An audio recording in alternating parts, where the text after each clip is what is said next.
Écoutez, bonjour à tous. J'ai le plaisir aujourd'hui de effectivement vous présenter ce webinaire que j'ai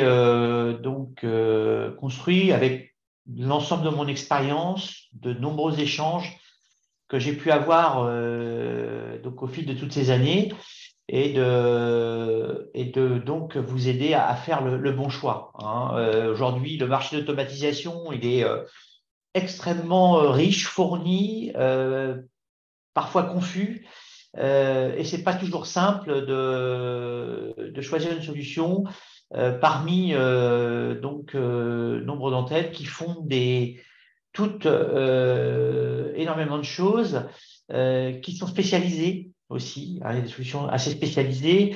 Et comment donc s'y retrouver parmi un marché aujourd'hui qui foisonne et qui est aussi très alimenté par un marketing important, hein. Donc ça, c'est l'idée de vous donner donc un guide pour faire votre choix et se poser les bonnes questions pour aboutir au choix d'une solution qui vous convienne. Voilà, donc effectivement, aujourd'hui, il y a de nombreuses solutions sur le marché qui sont difficiles à comparer, hein, très clairement. Et l'idée, c'est de bâtir donc un guide pour bien évaluer ses besoins et également évaluer les solutions proposées pour répondre à vos besoins. En essayant de ne pas oublier les essentiels, évidemment. Évidemment. Donc, l'automatisation, il y a différents types d'automatisation. On va les voir ensemble. Donc, déjà les identifier, hein, ça va être l'idée, hein. Donc, je démarrerai par le fait qu'il n'y a pas une solution qui va couvrir tous les besoins. À notre connaissance, à ma connaissance, ça n'existe pas aujourd'hui, hein. Il y a des solutions qui vont être spécialisées par type de besoin. Il y en a qui vont être très présentes dans le monde bancaire, d'autres très présentes dans le monde industriel, d'autres un peu partout, selon les tailles d'entreprise également. Donc, c'est vraiment l'idée, c'est plutôt de se dire, ben voilà, de quoi moi ai-je besoin, hein, quels sont mes problèmes aujourd'hui et auxquels je dois faire face pour trouver la solution qui va convenir. Alors, vous allez avoir dans l'automatisation, hein, pour déjà les grandes catégories de solutions, vous avez l'automatisation des infrastructures. Donc, par exemple, des solutions qui vont servir à patcher les serveurs, qui vont automatiser la gestion la gestion de conf, hein, on va dire. Voilà. J'en citais deux ou trois, comme Ansible, Chef, Puppet et autres, mais pas que. Vous avez l'automatisation qui vont être cœur de métier, qui vont automatiser les logiciels, hein, les middleware associés souvent. Vous allez avoir l'automatisation de la donnée, hein, qui représente souvent 30 à 40% des besoins d'automatisation au sein d'une exploitation informatique. Il y a l'automatisation à la demande aujourd'hui aussi, hein, par rapport à des portails self-service mis à disposition, alors qui peuvent être bien des self-service qui sont plutôt orientés aux besoins IT, et puis d'autres qui peuvent être aussi appropriés pour l'automatisation à la demande pour les utilisateurs métiers.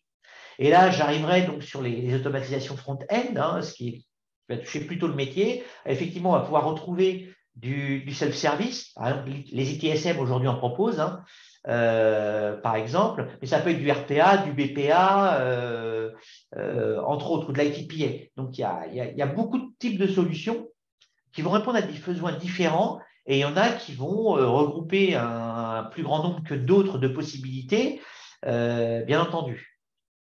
Donc, de bien comprendre où on se positionne. J'ai besoin entre guillemets, d'un ordonnanceur, d'un outil d'automatisation multiplateforme, voire d'une plateforme d'automatisation.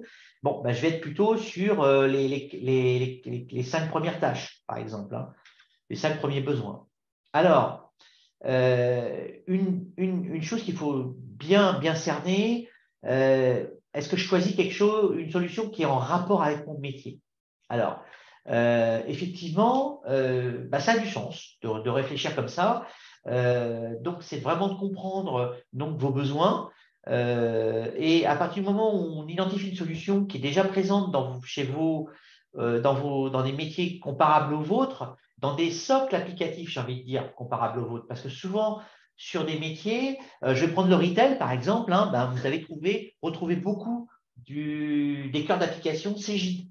Hein, et ça a du sens parce que tout le monde utilise à peu près ce type de solution. Alors, il peut y avoir SAP Retail, mais très, très peu répandu comparé à Cegid. Mais effectivement, donc, il va falloir réfléchir par rapport à ce cœur de métier qui va représenter peut-être 20-30% des tâches et peut-être 90% de la partie visible de l'iceberg. C'est-à-dire que s'il y a un problème, ça va se voir très, très vite. Donc, on a intérêt à être très bon là-dessus. Hein.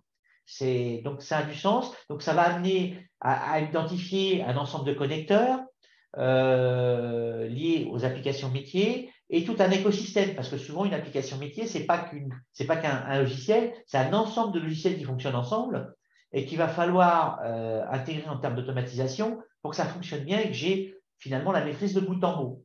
Donc, on va regarder les intégrations qu'une solution peut avoir, sa capacité à évoluer aussi en termes d'intégration, d'API, de web services, hein, et la connaissance donc de votre environnement métier, c'est-à-dire que l'éditeur, à partir du moment où il y a une solution qui a déjà un ensemble important et des références dans le secteur d'activité, ben, il va connaître votre besoin, il va avoir des expériences à partager avec vous, vous n'allez pas avoir à lui réexpliquer vos problématiques et ça va, dirais-je, couler de source hein, dans l'accompagnement. Hein, donc ça, c'est vraiment un point important donc, à valider.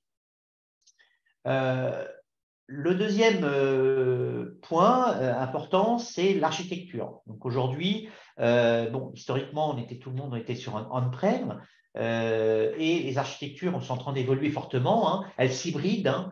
Donc, quelle est votre trajectoire? Hein, il faut bien comprendre. Bon, aujourd'hui, vous êtes on-prem, vous avez peut-être déjà des bouts dans le cloud, en SaaS, en PaaS. Donc, c'est important d'identifier cette trajectoire. D'en discuter avec le management et vos métiers parce que c'est eux aussi qui font la trajectoire. Aujourd'hui, on choisit une solution, ça a toujours été, mais on choisit une solution par rapport aux réponses métiers et puis après, sur quoi elle fonctionne, bon, c'est un peu secondaire. Donc, si elle n'existe plus que dans le cloud, ben, vous la prendrez dans le cloud. D'accord? Donc, ça, c'est un point important. Donc, par rapport aux évolutions à venir, hein, donc de bien comprendre les évolutions métiers, de ce qu'ils sont en train de regarder comme solution. Hein. Ça va vous donner aussi des bons indicateurs. Également, la stratégie PRA et PCA, c'est-à-dire que quand on est on-prem, on a une stratégie de plan de reprise, d'activité, continuité. Quand on commence à aller dans le cloud, bah, ça devient plus compliqué et il y a une partie qui vous échappe. Donc, il faut avoir ça à l'esprit. Et donc, cette solution qui est quand même cœur de métier, hein, une solution d'automatisation, c'est une solution qu'on ne change pas tous les ans et qui s'inscrit dans l'épine dorsale d'un SI. Donc, si elle ne fonctionne pas, généralement, ça se voit assez vite. Hein. On vous le rappelle rapidement. Donc, c'est des choses à bien intégrer. Il ne faut pas que cette application, elle soit en deçà de ce que vous attendez en termes de PRA ou de ce que vous avez déjà fait, voire de ce qu'on est en droit d'attendre, par exemple, avec des architectures cloud, hein, qui intègrent des stratégies PRA, PCA même, de manière native. Donc, elle ne doit pas bien dégrader ces attentes-là. Et puis également, donc, si vous avez, est-ce que vous gérez vous-même votre exploitation ou est-ce que c'est externalisé ou est-ce que c'est déjà un mode hybride? Vous voyez, l'organisation DevOps a amené des nouvelles manières de penser, c'est-à-dire qu'on va être sur une même équipe, par exemple, pour faire de l'intégration jusqu'au support, jusqu'à l'exploit intégré. Vous voyez, c'est moins tranché qu'auparavant, où on mettait toute l'exploit chez un prestataire, et puis nous, on s'occupait du dev et des applications. C'est de moins en moins vrai. On voit même de la réinternalisation quelque part. Donc, il faut avoir ça à l'esprit. Donc, ça veut dire qu'une manière traduite en termes clairs, une solution aujourd'hui qui n'est pas webisée, qui n'est pas 100% web, au moins pour la partie opérationnelle, c'est même pas la peine de la regarder. Ce sont des évidences. Alors, autre point qui est pas neutre, hein, c'est la partie comment le licensing opère. Hein, comment on est tarifé, on est facturé, et c'est pas neutre, mais pour plusieurs raisons qu'on va voir ensemble. Donc, un modèle de tarification, si vous voulez, ça a énormément évolué ces derniers temps. Et on était très habitué au mode licence et maintenance, hein, avec on-premise, ma solution. J'achète, j'investis dans ma licence et puis je paye ma maintenance et mon support. Avec l'arrivée du cloud, on voit que la souscription se généralise pour différentes raisons. Donc, le licensing on-premise correspondait à un licensing souvent lié au serveur. Hein. Aujourd'hui, vu à la vitesse où ça va en termes de technologie et d'évolution nécessaire, on a basculé dans un mode par usage, par consommation, comme le cloud. D'accord? Donc, la limite n'est plus dans la technologie à laquelle j'accède par rapport à que ma licence me permet d'accéder, mais plutôt l'usage que j'en fais. D'accord? Donc, si j'ai besoin d'utiliser 10 technos ou 50 technos, ce n'est pas ce qui va faire la licence. Donc, la souscription généralise pour permettre justement, et c'est ce qu'il faut valider, elle doit être en contrepartie à une garantie d'accès à l'ensemble de la stack technologique nécessaire aujourd'hui, mais également celle de demain. Donc, vous connaissez souvent peut-être pas les contours. Hein. En tout cas, donc, de tout ce qui est connecteur, tout ce qui est système, etc., on doit être en accessibilité totale sans se poser de questions. Sinon, on va être en permanence en train de se batailler pour avoir la bonne licence qui va bien. Et puis, alors, sans prédictibilité budgétaire, parce que ça, c'est le gros souci. Hein. Il faut aussi avoir une capacité à comprendre le modèle. Si on ne comprend pas, ben, c'est déjà un problème. Et pour pouvoir maîtriser tout cela dans le temps, en sérénité. Hein.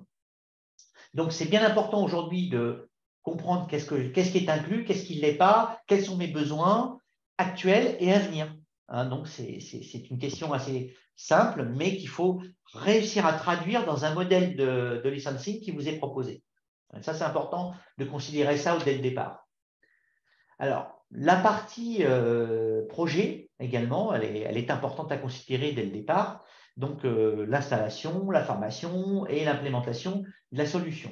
Alors, est-ce que vous avez des besoins spécifiques d'implémentation? C'est-à-dire que vous avez identifié des endroits où vous n'avez pas la connaissance, vous n'avez pas forcément les ressources aussi, tout simplement, hein, et qu'il faut vous faire accompagner. Donc, ça, c'est important à identifier. La partie installation et configuration, j'ai envie de dire que ça va être une formalité, elle doit être forfaitisée, l'éditeur, le prestataire doit savoir maîtriser son environnement et forfaitiser l'installation et la configuration. Ça, c'est une question qu'on doit même plus se poser. Et les cas de base doivent être inclus, c'est-à-dire, voilà, j'ai 3-4 logiciels phares dans mon corps, donc on doit pré-paramétrer cela, les cas de base doivent être inclus dedans également. Hein. Ça, c'est des conditions à valider d'entrée. Hein. Si là, on voit qu'en face, on n'est pas capable d'identifier ça, c'est qu'il y a déjà un souci, c'est-à-dire que le projet peut déraper, on ne sait pas où on va. Hein. Alors, l'autre cas aussi à valider, c'est si j'ai déjà une solution en place. Alors là, bah, c'est un projet beaucoup plus complexe. Donc là, on doit normalement identifier des outils de reprise automatisés. Donc, ça doit être quelque chose qui doit être maîtrisé, qui doit avoir déjà été fait, qu'on puisse valider et de vous accompagner donc sur au moins une reprise jusqu'à 90%, c'est un minimum. Hein, si, par exemple, on vous annonce des reprises avec beaucoup de services à 70-80%, ça veut dire que deux choses, ou on ne maîtrise pas, ou la solution n'est pas simple à reprendre dans la solution choisie. Alors, je vais vous parler d'expérience là. Partir d'une solution en place événementielle, aller vers un autre événementiel, ça peut fonctionner. Aller d'un événementiel vers un mode plan, ça fonctionne très bien. Passer d'un mode plan à un mode événementiel, là, il va falloir faire très attention. Ça peut fonctionner, mais alors à quel prix? Hein, aujourd'hui, je vais vous donner des abacs que j'ai.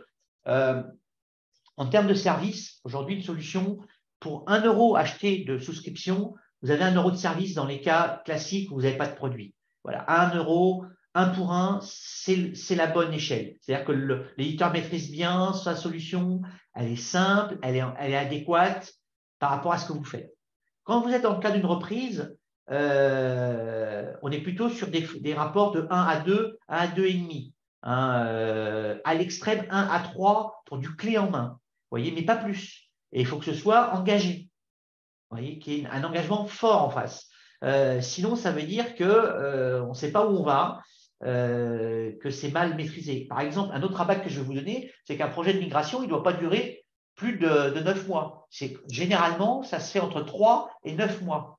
Hein. Sinon, ça va poser d'énormément de problèmes. Une fin d'année sur 2 produits, ça va être très compliqué. Voilà, il faut avoir ça à l'esprit. Donc, ayez ces abacs en tête pour aujourd'hui, sachant que le logiciel, normalement, ils ont énormément évolué, c'est beaucoup plus simple à mettre en place qu'avant. En termes de coût de service, ça doit être très raisonnable et maîtrisé. Hein. C'est ça qu'on va regarder. Et c'est des questions à se poser dès le départ parce qu'on ne change pas de ce type de solution tous les 3 ans. Changer de solution, c'est des projets qui coûtent plusieurs dizaines de milliers, pour ne parler centaines de milliers d'euros.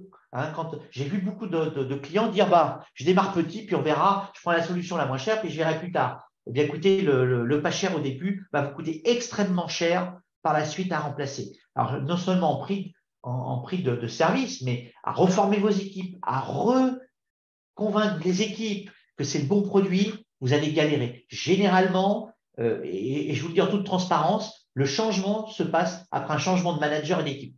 Parce que souvent un manager à coup sûr, et parfois les équipes, parce qu'il y a une telle résilience, une telle mal vécue qu'il y a derrière, que revenir, c'est extrêmement compliqué avec les mêmes gens.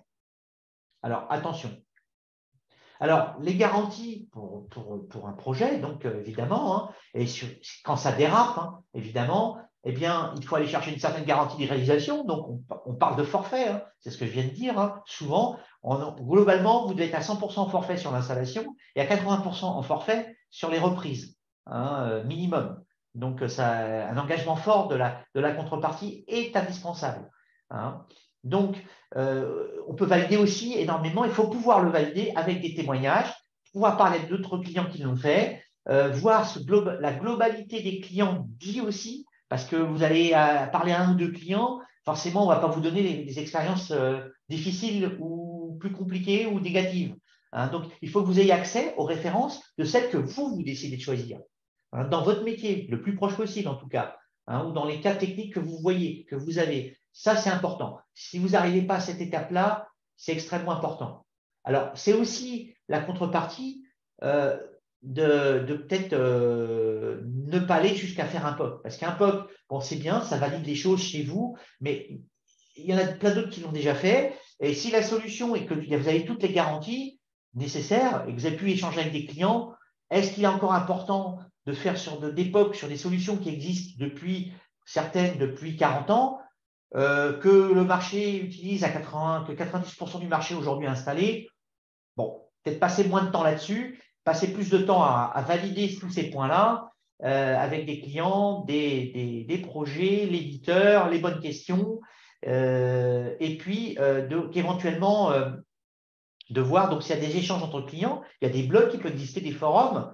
Alors, je dirais attention, qu'il y ait un club utilisateur, c'est bien. Si vous identifiez des blogs où il y a des questions de support qui subsistent dedans, même des fois avec l'adjonction de l'éditeur, ou sans, c'est encore pire, ça veut dire que le produit est peut-être complexe à utiliser, qu'on a besoin de beaucoup plus qu'un support éditeur pour s'en sortir.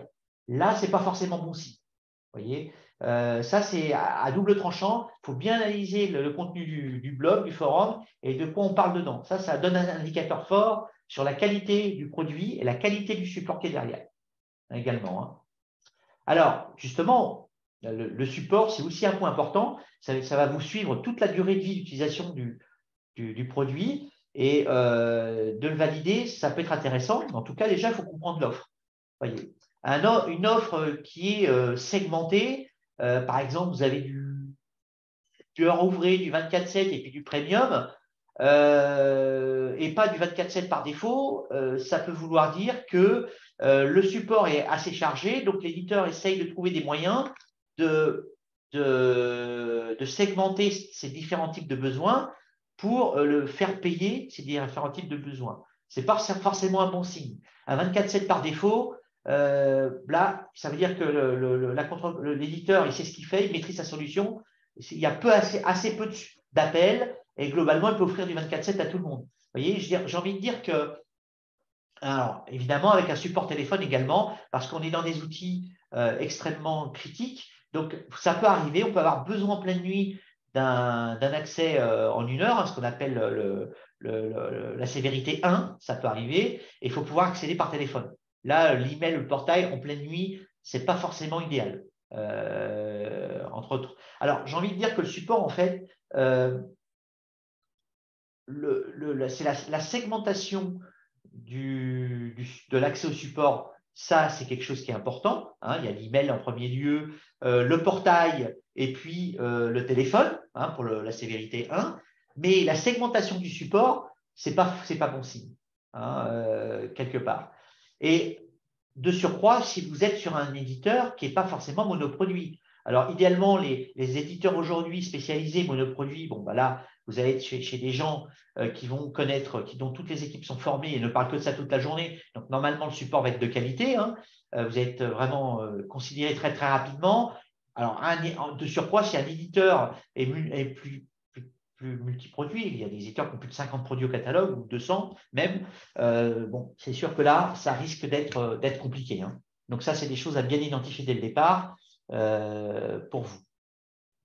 Alors, en termes aussi de communauté, hein, d'utilisateurs, bon, c'est intéressant de voir s'il y en a une, comment l'éditeur l'anime, sa communauté. Typiquement, il fait des webinars, il a un portail, il a un système, par exemple, pour demander des nouvelles évolutions, hein. Avant, c'était les clubs utilisateurs qui s'en chargeaient et qui allaient vers l'éditeur en disant, voilà, il nous faut tout ça comme évolution. Aujourd'hui, à l'ère il doit y avoir des portails où on peut donc remonter, voter sur des demandes d'évolution, et c'est ces votations qui font que ça va passer en priorité haute ou en priorité basse, par exemple, hein. Ça, c'est des systèmes aujourd'hui qui sont assez répandus, en tout cas qu'il faut qu'ils existent, hein. Et puis, évidemment, est-ce que l'éditeur est capable de vous amener, d'animer aussi des partages d'expériences, hein, donc de mettre en place des échanges entre utilisateurs, soit par des portails, soit en présentiel aussi, hein, avec l'animation d'un club. C'est important d'identifier tout ça, hein. Très bien. Donc, au niveau aussi de la formation, alors, la formation, il y a aujourd'hui, la formation a énormément évolué, hein, c'est quelque chose et c'est pas fini. Identifier quel type de formation sont proposées. Donc, typiquement, vous allez voir, normalement, vous devez avoir 3 types de formations, une pour les utilisateurs, on va dire, du quotidien, une pour donc les gens qui font du build, les analystes, et puis une formation peut-être pour les experts, en fait, les gens qui font de l'automatisation avancée, hein. Voilà, 3 niveaux, 3 formations, 3-4 formations, c'est un grand maximum. Si vous commencez à avoir énormément de différents types de modules de formation, ça veut dire que la solution n'est pas simple à utiliser, qu'à chaque fois, il faut passer par une formation formalisée pour s'en sortir. Donc, voilà, à identifier.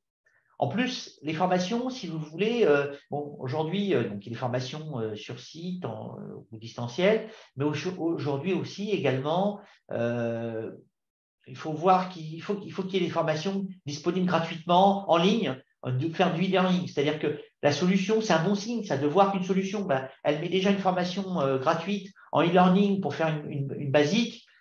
C'est intéressant, ça montre que la solution, on peut s'auto-former dessus, que l'auditeur n'essaie pas de faire de l'argent avec sa formation, tout simplement, hein.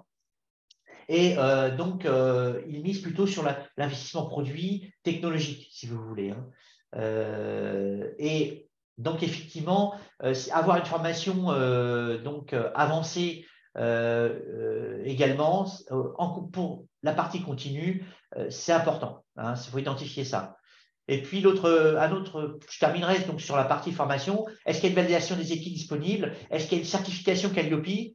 Calliope, c'est un organisme donc, qui permet d'avoir accès au crédit formation, mais aussi qui valide la qualité de la formation, hein. C'est de plus en plus contrôlé, d'ailleurs, c'est intéressant, hein. Donc, ça donne un gage de qualité de la formation, et dans le contenu et la qualité du formateur, avec une validation d'acquis, des certifs également. Donc ça c'est vraiment un point positif, hein, qu'il faut essayer d'aller garder, ne serait-ce que pour vos collaborateurs, par exemple, hein. Un collaborateur, vous allez le certifier, vous allez sur une solution, il va apprécier. Ça va être un gage de montée en compétences. Il va bonifier sa carrière et sa capacité d'aller sur d'autres thèmes. Donc, c'est intéressant. C'est une manière de les valoriser également, hein. Alors, le dernier point que je propose de regarder, c'est aussi c'est l'après. On met en place la solution et l'automatisation, c'est quelque chose qui vit et qui va ne cesser d'évoluer, d'avancer. On automatise toujours davantage, hein. Ça fait 40 ans que je suis sur ce secteur. Les ordonnanceurs sont nés dans les années 70.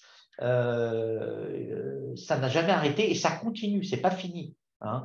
Donc, est-ce que vous avez toutes les compétences, vous, aujourd'hui, pour tirer le meilleur d'une plateforme d'automatisation, hein? À partir du moment où on choisit des outils avec une bonne complétude, bah, ces compétences-là, vous en avez une partie, mais il faut peut-être se faire accompagner. Alors, l'accompagnement, c'est la formation, ok, ça c'est la brique numéro 1, mais peut-être que la partie numéro 2, bah, c'est le online, et puis la brique numéro 3, c'est le centre de service, c'est-à-dire que l'éditeur ou un de ses partenaires ou de ses partenaires sont capables de proposer des services en centre de support, hein, en centre de service, pas forcément du service manager, c'est-à-dire bah, mettez tout chez moi puis je m'en occupe. Bon, aujourd'hui, vu la tendance, c'est pas forcément la meilleure solution avec les organisations DevOps et la méthode agile, mais c'est plutôt de faire appel à des centres de support, des centres de services qui peuvent vous offrir soit du ponctuel, soit du continu, hein, en fonction des projets, sur des périodes données. C'est plutôt comme ça qu'il faut voir les choses. Et ça va vous permettre de monter, ça a une vertu, c'est de vous faire monter en compétence vos équipes. C'est-à-dire que ponctuellement ou de manière plus prolongée, mais pas en continu permanent, hein, évidemment, et ils vont vous aider aussi donc à identifier, alors soit vous identifiez des nouveaux gisements d'automatisation, c'est-à-dire qu'après que j'ai mis ça en place, eh bien, je vais peut-être pouvoir interconnecter mes outils d'automatisation avec mes outils de gestion de conf, hein, ou mes orchestrateurs de cloud. Typiquement, ça, c'est l'avenir. C'est parce qu'il y a deux mots, hein, sur ce qui se passe sur le monde de l'automatisation. C'est-à-dire qu'il y a beaucoup de types d'automatisation. J'en ai cité quelques-unes au début, mais beaucoup trop. Donc, le marché va se consolider inéluctablement au sein de quelques plateformes. Donc, les nouveaux gisements, ben, vous avez identifié. L'RPA, par exemple, peut arriver. Est-ce que vous avez les compétences? Ben, écoutez, en tout cas, s'il y a déjà une offre de compétences à la carte, c'est bien de l'avoir identifié dès le départ. C'est important aussi. Hein, c'est-à-dire qu'il y a un vrai engagement, une vraie capacité d'expertise, et c'est ce qui fait que les produits évoluent également, hein. Bien, alors, j'en arrive au terme de cette présentation. Pour conclure, je dirais qu'il faut trouver évidemment la solution qui convient à votre entreprise avec les bons postulats dès le départ pour ne pas se tromper. Il ne faut pas se tromper sur cette solution. Il y a des solutions, on peut se tromper, hein. C'est comme je dis toujours, dans une maison, les interrupteurs, on peut les changer. S'il n'y a pas de sous-sol, ça va être compliqué d'en rajouter un. Voilà, ça c'est important, identifier les points forts, le cœur de métier, est-ce que j'ai le support, la résilience et l'architecture qui correspondent. Ça, c'est des choses extrêmement importantes à identifier dès le départ, hein. Maintenant, bon, c'est un engagement évidemment, hein, comme je disais, sur beaucoup d'années. Et on vous donne donc ces quelques points. Évidemment, il y en a d'autres, hein, mais au moins c'est là, ça doit valider le départ du choix d'une solution. Et un point important aussi, c'est que quand vous faites une démo, quand vous assistez à une démonstration de produit, cette démonstration, elle doit valider 70 à minima, voire 80% des questions que vous vous posez. Si déjà dans mon niveau démo et qu'il vous faut que vous alliez dans un gros POC pour être sûr, peut-être déjà c'est un point pour peut-être pas écarter la solution, mais déjà être beaucoup plus prudent. Une solution qui vous donne confiance dès la démonstration à 80%, 90%, le POC, c'est vraiment une validation finale, voire un échange avec 2-3 clients, et ça peut suffire pour prendre une bonne décision dès le départ. Hein, ça, c'est extrêmement intéressant. Voilà. Donc, je suis à votre disposition, évidemment, si vous voulez donc élaborer un cahier des charges, d'autres questions à se poser. Là, j'attends limité, hein. évidemment. Mais déjà, là, vous avez une bonne base pour travailler. Voilà, Laetitia, j'arrive au terme de cette présentation. Est-ce qu'il y a des questions? Alors oui, n'hésitez pas. Donc, on a un petit quart d'heure. Si vous voulez poser vos questions dans le chat, donc il y a un petit onglet questions-réponses. N'hésitez pas à poser des questions. Alors, Y a-t-il j'ai une question Oui. concernant la roadmap du produit. Du coup, est-ce qu'on peut demander la roadmap du produit? Est-ce que ça peut faire partie des Alors, oui, questions? oui, c'est pertinent. C'est pertinent comme question. La roadmap, c'est important parce que c'est important de valider les évolutions à venir dans un court moyen terme, pas long terme. Aujourd'hui, tout va très vite. À 5 ans, ça ne veut rien dire. Vous voyez, ça veut dire qu'on le fera peut-être un jour, hein. Quand vous voyez les choses à 5 ans chez un éditeur, maxi 3 ans et la fréquence des versions, évidemment. Mais évidemment, qu'est-ce qui va se passer dans les 2 ans à venir? C'est important de le valider à la vitesse où vont les choses. Et dans le milieu d'automatisation, c'est fondamental. Autre question? Merci. J'ai une question concernant aussi le score NPS. Qu'est-ce que l'on peut en penser? Alors, Le le Net Promoter NPS, Score. alors le Net Promoter Score des clients. C'est-à-dire que, alors c'est intéressant que l'éditeur en ait un parce que ça veut dire qu'il s'intéresse à ses clients. C'est-à-dire qu'il les interroge régulièrement et donc il doit y avoir un score. Un très bon score aujourd'hui, c'est 50, 60, 70. Il y en a même qui annoncent des 90 sur certains logiciels. C'est excellent, mais souvent, il n'y a pas trop de clients. Donc, au début, c'est fait tout éditeur. Mais quand l'éditeur a une taille conséquente et qu'il a un score entre 50 et 70, c'est intéressant. C'est intéressant à valider. Alors, concernant plutôt la société, que penser justement des acquisitions, de l'évolution de la société en termes de d'acquisition, Alors, la est-ce qu'il faut en société, avoir peur? évidemment, les garants, c'est déjà au moins un certain nombre d'années sur le marché, hein. Partir avec les nouveaux entrants sur ce genre de solution, c'est assez compliqué. Il y en a très peu. Et le marché, donc, ce qu'il faut regarder effectivement, c'est la capacité d'entreprise à évoluer et rapidement. Vous voyez, pour être en phase avec ce que je disais, 2 ans. Soit la société a des labs et de la R&D intégrés de manière extrêmement conséquente, ou alors elle a la capacité de racheter les meilleures technologies du marché pour les intégrer, voyez, et ne pas démultiplier son offre. Donc ça, c'est intéressant. Aujourd'hui, alors, on raisonne plateforme, hein. Le marché, très clairement, on passe de la solution des outils aux plateformes. La plateforme, ça veut dire quoi? C'est une plateforme qui est capable donc de s'installer en premise ou en cloud, et d'intégrer des nouvelles solutions, des nouvelles briques dans la même interface. Voilà, c'est ça que ça veut dire. Prenez Salesforce, par exemple, typiquement, hein, comme exemple. Ils n'arrêtent pas de rajouter des nouvelles choses et c'est des sociétés qui rachètent. Mais ils ne viennent jamais avec un produit A, B, C, D ou E. C'est ça qu'il faut valider. Donc là, ça veut dire que la société, faut qu'elle ait des fonds, qu'elle soit soutenue, qu'elle soit donc détenue par donc des investisseurs qui aient les poches assez profondes, hein, pour pouvoir faire évoluer la solution. Ce sera ça aussi, sa capacité d'évolution et à garantir l'avenir et justement pas être obligé de changer dans 2 ou 3 ans ou 5 ans, hein. Alors justement, il y a une question dans ce sens-là. Donc, une personne qui a un produit d'orchestration, donc c'est une petite société. Et Oui. du coup, le risque que l'entreprise fasse faillite est-il un risque à prendre en compte pour le choix de la solution? Alors, on ne peut pas prendre le risque d'une entreprise qui Ouais. peut faire faillite, c'est clair. Comme je vous disais, c'est très engageant. Vous mettez votre cœur de système d'information dans ce type de solution. Donc, demain, vous allez déployer. Alors, la solution, on n'en a pas parlé là, mais cette solution, elle est amenée à traiter les problèmes de back-end, hein, avec un certain nombre d'utilisateurs, parfois plusieurs dizaines, mais aussi les métiers de plus en plus. Elle s'intègre dans un système de bout en bout, dans le DevOps. Donc, nous avons des clients, c'est plus de 500 ou 600 utilisateurs, par exemple, hein. Donc, attention, on n'en change pas.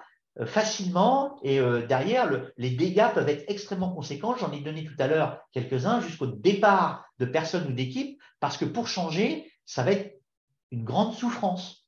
Hein, aujourd'hui, pour la petite histoire, on voit encore des clients avec des solutions qui ne sont même plus maintenues, hein, dont l'éditeur a abandonné et ne veulent pas changer parce que derrière, ça crée tellement d'émotions que personne ne veut s'occuper du projet, très clairement. Hein. Donc, ça devient un sacré problème. Hein. Donc, après, il y a différentes manières de gérer et des fois, c'est assez violent, malheureusement. Attention. Très bien, moi je pense qu'on a fait le tour des questions. Eh bien, écoutez, merci à tous pour ce webinaire. Alors, Nous allons vous envoyer alors Laetitia va vous envoyer un e-book. voilà, donc, donc tout ce qu'a dit José, ce sera mis une sorte de livre blanc qui fait à peu près voilà, une quatorzaine de pages. Et du coup, bah, tout est résumé. Donc, on va vous l'envoyer avec le lien de la vidéo. Et ben, je vais vous mettre dans le chat. On vous invite d'ores et déjà à notre prochain webinar qui du coup aura lieu le 23 février, qui est un peu dans ce thème-là, mais c'est en gros une présentation des différents types d'automatisation, RPA, BPA, WLM, FT.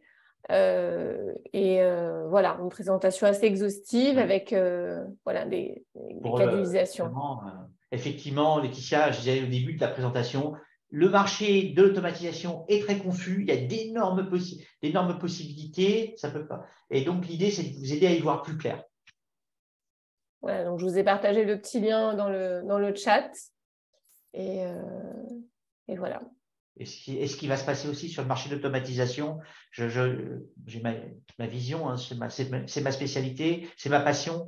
Donc, de ce qui va se passer dans les 3 ans qui viennent, hein, je donnerai une indication. Je la ferai aussi au CRIP. Hein, je vais donner la vision de l'automatisation et en tout cas de ce qu'est SEMA, comment et SEMA voit l'automatisation dans les 3 ans à venir. Ça va aller très, très vite. Donc, voilà, je donnerai beaucoup d'informations intéressantes aussi, si ça vous intéresse. Voilà. Eh ben merci, on finit un petit peu plus tôt. Du coup, on vous laisse un peu plus de temps. Merci de votre participation et à très n'hésitez bientôt. pas à me suivre sur LinkedIn, hein, je réponds et j'interagis, je publie régulièrement. Donc, au plaisir. Merci. À bientôt. Au Au revoir. revoir.